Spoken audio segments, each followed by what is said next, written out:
A goal is something you do. It's something you achieve. It's something that you effort for. But returning to God, returning to that love, that reality, that's not something you effort for. That happens. That's the truth. That's the reality. It just happens. If it happens, just happens, then is it then easy or difficult? Is the entry, the return, is that a natural, easy thing, or is that something that is That's difficult? a natural thing. That's a natural thing. Easy or hard, it depends on the individual, but it's a natural thing. That's where we go. Some people struggle against it because they can't believe it. Some people don't want to go back to that light. They want to stay here. They have their own perception or their own idea of what the world is, and they don't want to leave it. Maybe they're afraid, or maybe they believe some kind of story about death and crossing over and where they might wind up. And indeed, maybe some of those fears or stories or hesitations are correct, because some people don't wind up in pleasant places. The hellish experience is not rare.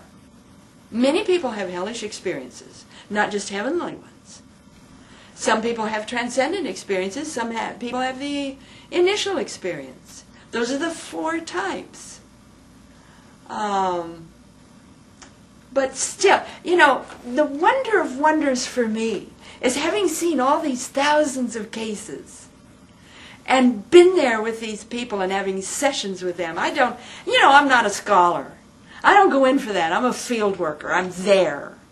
I'm talking to these people, and we have sessions, and I do body study and language studies and intonations of inflections of sound and voice and expression, and hey, I'm a cop's kid. I was raised in a police station. Police investigative techniques are my protocol. So I'm not satisfied with some of this scientific methodology, because it's not thorough. It doesn't dig deep enough. So I go for the thorough, and having sessions with the significant others and so forth and so on. And you just, when you dig deep, as I have, you get this broad spectrum. But in that broad spectrum is this, wow, fantastic reality.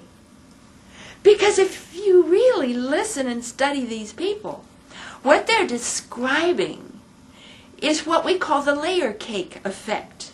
That is to say, there are layers of the higher worlds or higher realms, and there are layers of the lower worlds and the lower realms that are more dense, more tight, more crushing, darker, and the higher realms are lighter and friendlier and easier, and a higher energy. And what seems to separate all the different realms or layers seems to be vibrational frequencies, and that you go to where you resonate. That's where you wind up. You go to wherever it is you resonate. And when I was looking at all of this and studying all of this, as I was doing it, it seemed to me like there were 12 heavens and 12 hells. At least there are very different, distinctive descriptions of the lower worlds and the higher worlds. But what's so exciting is it's open-ended. There's no bottom and there's no top. It's open-ended. So you're not going to dwell forever in some kind of hell with Satan. Not going to happen. You're not going to dwell forever on a cloud playing a harp. It's not going to happen. You can go, you can seek redemption and forgiveness. You can raise your vibration. You don't have to stay, you're not condemned forever in lower worlds. It doesn't happen. But by the same token, you don't stay in the seventh heaven or the fourth heaven or whatever we're taught. It's unlimited how far you can go. It's unlimited what you can become. So when we take again those phrases from the Christian Bible, or even phrases from the Bhagavad Gita, or other great texts, this idea of your gods in the making, you're co-creators with the Creator, then that becomes a much more dynamic process. Because whatever these worlds are, whether they're creations of our own mind, or whether they are actually real, solid, varying by degrees of frequency realms, and I think they really are that. None of that is our history. All of that is to help us learn and grow. All of that is purposeful.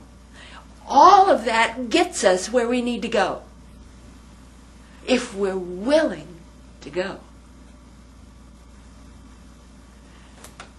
And when you consider the fact that it's an unlimited system, that there's no bottom, there's no top, it's an unlimited system, then to me that adds force and power to the idea that we are becoming co-creators with the Creator. What is it all about, Alfie? This song, what's it all about? I would give you the words of Jean van Riebeeck, and pardon me, I might be butchering his name, I apologize, but he was a 17th century German mystic. And before he died, some of his students went up and said, what is it all about? Why are we here? What is life? What is life? What is the meaning of all of this? And he said, God in the depths of us contemplates God who comes to us. It is God. God in the depths of us greets God who comes to us. It is God contemplating God. And that is awesome.